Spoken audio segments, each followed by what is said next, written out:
Letter to his daughter Abra. By Saint Hilary of Poitiers.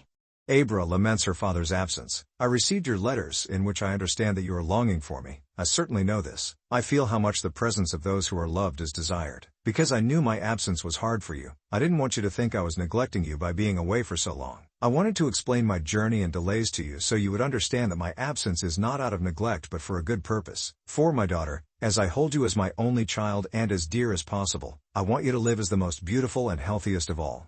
Hilary is away to obtain a precious garment and pearl for his daughter. I was informed that there is a certain young man who possesses a pearl and garment of inestimable value. If someone could earn them from him, they would become richer and healthier beyond human wealth and health. After hearing this, I set out to find him. After traveling many long and difficult roads, I saw him and immediately fell to my knees. He is such a handsome young man that no one dares to stand before him. When he saw me kneeling, he asked what I wanted and what I was asking for. I replied that I had heard of his garment and pearl and had come because of them, saying that if he would grant them to me, I had a daughter whom I loved deeply, for whom I sought this garment and pearl. While I lay prostrate, I wept greatly, and night and day with groans, I begged him to hear my prayer.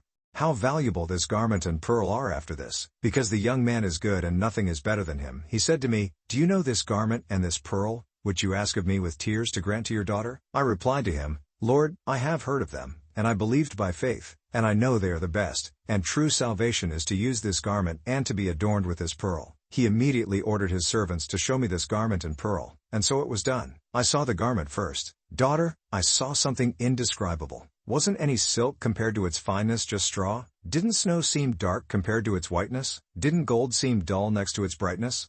It was multicolored, and nothing compared to it. After that, I saw the pearl. Upon seeing it, I immediately collapsed. My eyes could not endure its color. No sight of the sky, light, sea, or land could compare to its beauty. The benefits and qualities of both. As I lay prostrate, one of the attendants said to me, "I see you are a concerned and good father, and you desire this garment and pearl for your daughter. But to desire them more, I will show you the benefits these items contain. This garment is never eaten by moths, never wears out, never gets dirty, never tears by force, and is never lost to damage. It remains always as it is. The pearl has the virtue that if anyone wears it, they will not fall ill, not age, not die. It contains nothing harmful to the body. Whoever uses it will not experience anything that brings death, changes age, or impairs health." Hearing this, daughter, I began to desire the pearl and garment even more. As I lay prostrate, with unending tears and fervent prayer, I began to plead with the young man, saying, "Holy Lord, have mercy on my prayer, and take pity on my concern in life. If you do not grant me this garment and pearl, I will be miserable and lose my daughter who is alive. I am willing to travel for this garment and pearl. You know, Lord, that I am not lying to you."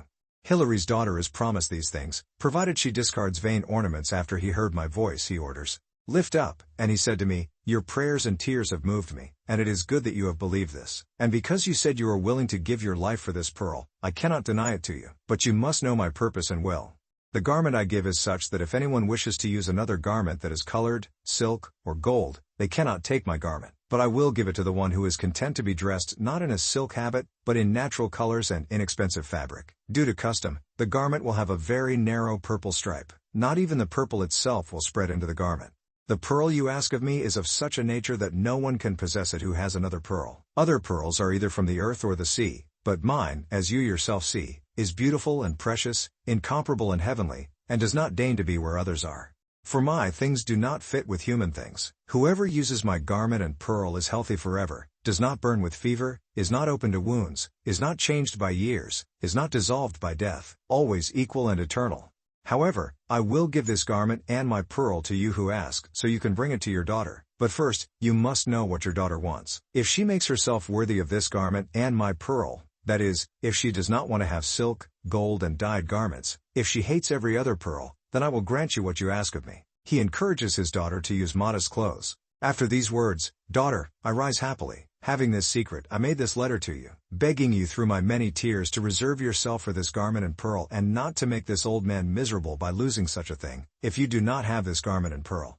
But I testify to you, daughter, by the God of heaven and earth, that nothing is more precious than this garment and this pearl. It is your right to have it. If any other garment is brought to you, whether silk, dyed, or gold, say to the one who offers it to you, I am waiting for another garment, for which my father has been away from me for so long. He seeks it for me, which I cannot have if I have this. The wool of my sheep is enough for me, the color that nature provided is enough for me, The inexpensive fabric is enough for me. But I desire that garment which is said not to wear out, not to be torn, not to be cut. If a pearl is offered to you to hang around your neck or fit on your finger, say this: these useless and dirty pearls are not a hindrance to me, but I am waiting for that most precious, most beautiful, and most useful one.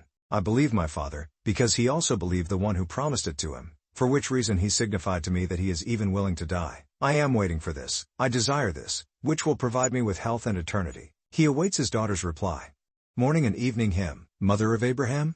Therefore, daughter, relieve my anxiety, and always read this letter of mine, and reserve yourself for this garment and pearl.